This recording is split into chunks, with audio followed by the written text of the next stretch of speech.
Imaginez une sagesse si puissante qu'elle pouvait apaiser l'esprit d'un empereur sur un champ de bataille ou donner la sérénité à un esclave enchaîné.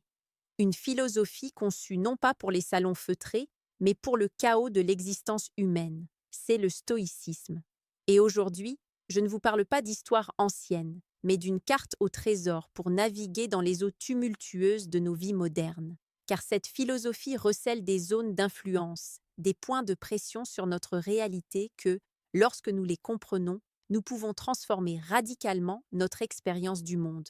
Vous pensez peut-être qu'il s'agit de réprimer ses émotions, de serrer les dents. Détrompez-vous. C'est une voie vers une liberté intérieure inébranlable. L'idée centrale est d'une simplicité déconcertante. Il y a ce qui dépend de nous et ce qui n'en dépend pas. Notre pouvoir, notre paix, notre véritable force résidant dans notre capacité à faire la distinction entre les deux.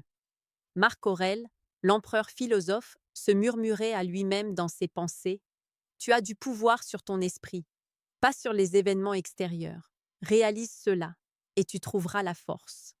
Pensez à une situation qui vous stresse en ce moment. Le bruit des voisins, la critique d'un collègue, un retard de train. Le stoïcien vous demanderait: cela dépend-il entièrement de vous? La réponse, presque toujours, est non. Alors pourquoi laisser cette chose que vous ne contrôlez pas contrôler votre paix intérieure, votre humeur, votre journée? Épictète, né esclave, posait le fondement de toute sa pensée. Ce qui trouble les hommes, ce ne sont pas les choses, mais les jugements qu'ils portent sur ces choses.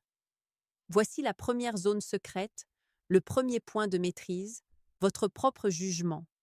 C'est le territoire le plus intime, le plus souverain que vous possédez. Personne ne peut y entrer sans votre permission. Pas un mot blessant, pas une circonstance difficile ne peut vous affecter sans que vous ne lui donniez votre consentement par le jugement que vous posez sur elle.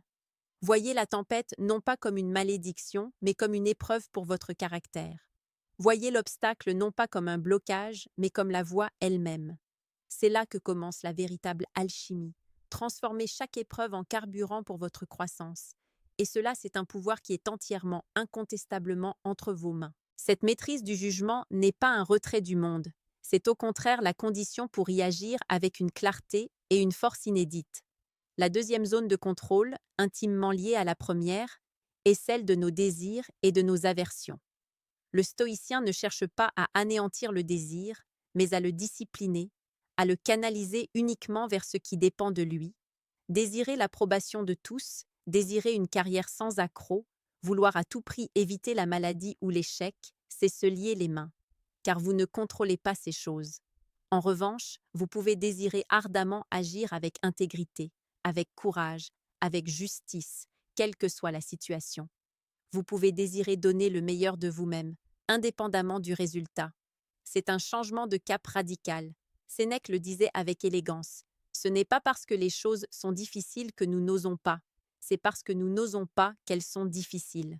Notre aversion pour l'effort, pour l'inconfort, crée l'obstacle bien avant l'obstacle lui-même. Prenons un exemple concret. Vous avez une présentation importante à faire.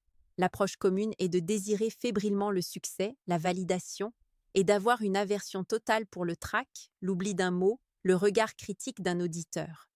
Cela vous met dans un état de vulnérabilité extrême car vous avez placé votre bien-être dans des mains extérieures.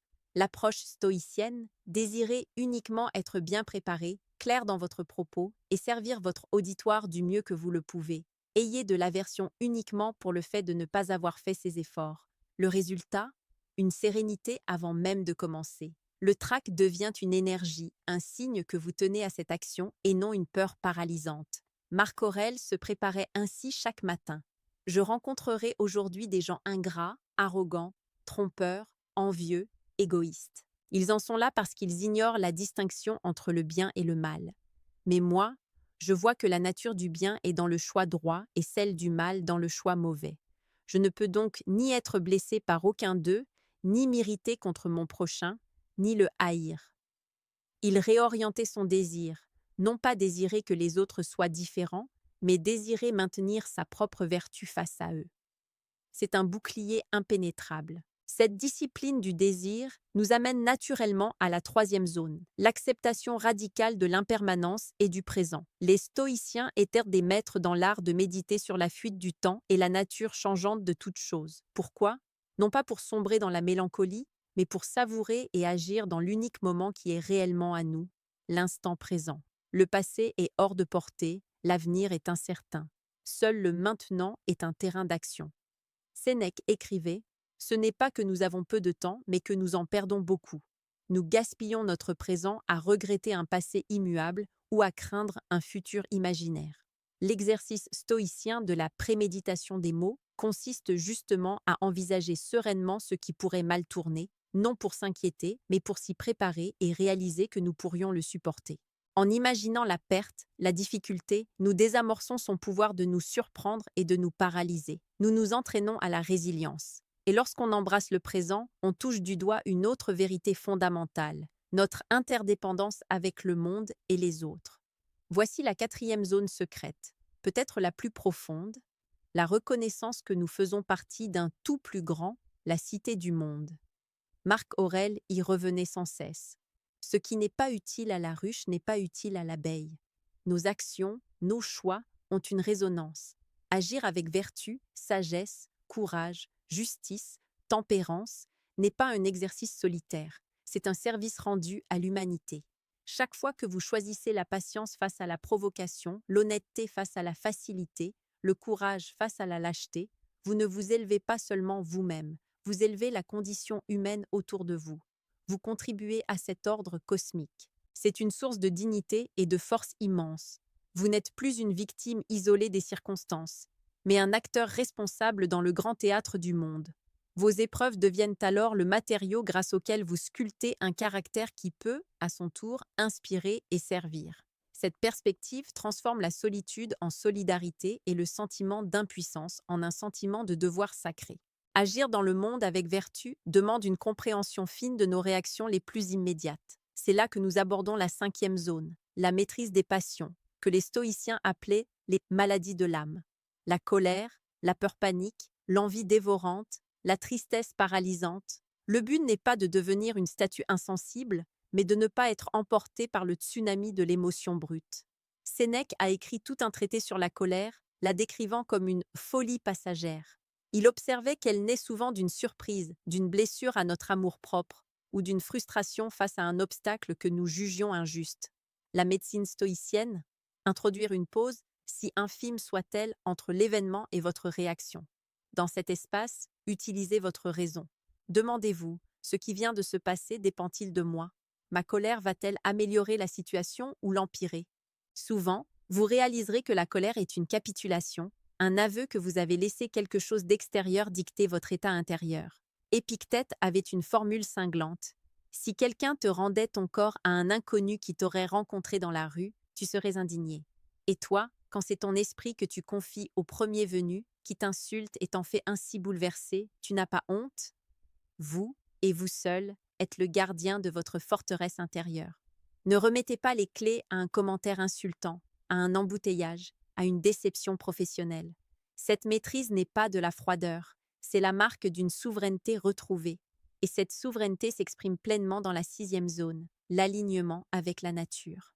Pour le stoïcien, vivre selon la nature, c'est vivre selon la raison, car la raison est le trait distinctif de l'être humain. C'est accepter le cours des événements, le logos universel, tout en utilisant votre raison pour y répondre de la manière la plus vertueuse possible. C'est voir chaque personne difficile comme un entraînement à la patience, chaque perte comme une leçon de détachement, chaque succès comme une responsabilité. C'est comprendre que, comme le disait Marc Aurèle, l'obstacle fait avancer. Le rocher sur le chemin n'est pas là pour vous arrêter. Il est le chemin. Le grimper fait de vous un alpiniste. Sans lui, vous ne seriez qu'un promeneur. Petite parenthèse, les amis, j'ai créé un manuel complet sur la séduction stoïque. Il t'apprend comment parler avec maîtrise pour créer une vraie attraction. Le lien est en première ligne de la description. On continue. Cette vision transforme littéralement votre réalité. Vous cessez de lutter contre le courant de la vie pour commencer à naviguer avec lui, en utilisant la raison comme votre gouvernail et la vertu comme votre boussole. Vous n'êtes plus en guerre avec ce qui arrive, mais en dialogue avec. Et ce dialogue, c'est l'art de vivre. Nous arrivons ainsi à la 7e et ultime zone secrète, la plus intime et la plus puissante, le sanctuaire de votre caractère, votre pro-aérésis, comme disait Épictète, votre faculté de choix moral. C'est le noyau dur de votre être, le seul bien véritablement inaliénable. La richesse peut s'envoler, la santé peut décliner, les relations peuvent changer, la réputation peut être ternie, mais votre capacité à choisir avec intégrité, à faire face à l'adversité avec courage, à traiter autrui avec justice, cela, personne ne peut vous le prendre. C'est votre forteresse intérieure imprenable. Marc Aurèle, dans le tumulte des guerres et des intrigues impériales, se raccrochait à cette vérité. Tu peux à l'instant même te retirer en toi-même. Nulle part l'homme ne trouve de retraite plus tranquille et plus dégagée que dans son âme. C'est dans ce sanctuaire que vous forgez, jour après jour, épreuve après épreuve, la personne que vous êtes réellement. Chaque fois que vous choisissez la vérité contre le mensonge commode, la bienveillance contre la méchanceté gratuite, le travail contre la paresse, vous sculptez ce caractère. C'est un travail d'artisan, silencieux et continu.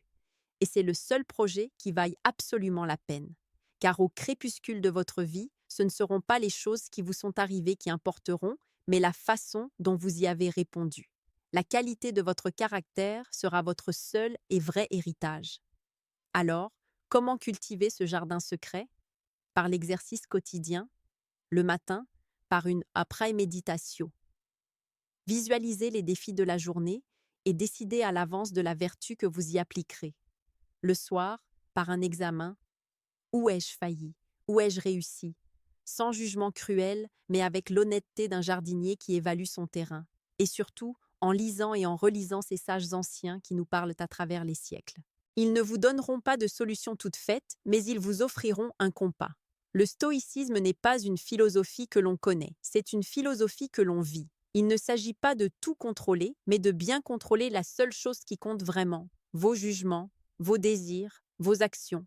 En maîtrisant ces 7 zones, le jugement, le désir, l'acceptation du présent, l'interdépendance, la maîtrise des passions, l'alignement avec la nature et le forgeron de votre caractère, vous ne deviendrez pas invincible au coup du sort, mais vous deviendrez inébranlable en vous-même. Vous transformerez chaque défi en matière première pour votre grandeur. C'est le pouvoir secret que les stoïciens vous offrent. Il n'attend plus que vous le saisissiez. Si ces paroles résonnent en vous et que vous voulez approfondir ce voyage vers la maîtrise de soi, n'oubliez pas de vous abonner. Ensemble, nous pouvons explorer d'autres chemins pour construire une vie non seulement résistante, mais profondément significative. La sagesse n'est pas une destination, c'est une manière de voyager. Merci d'avoir été là pour cette étape.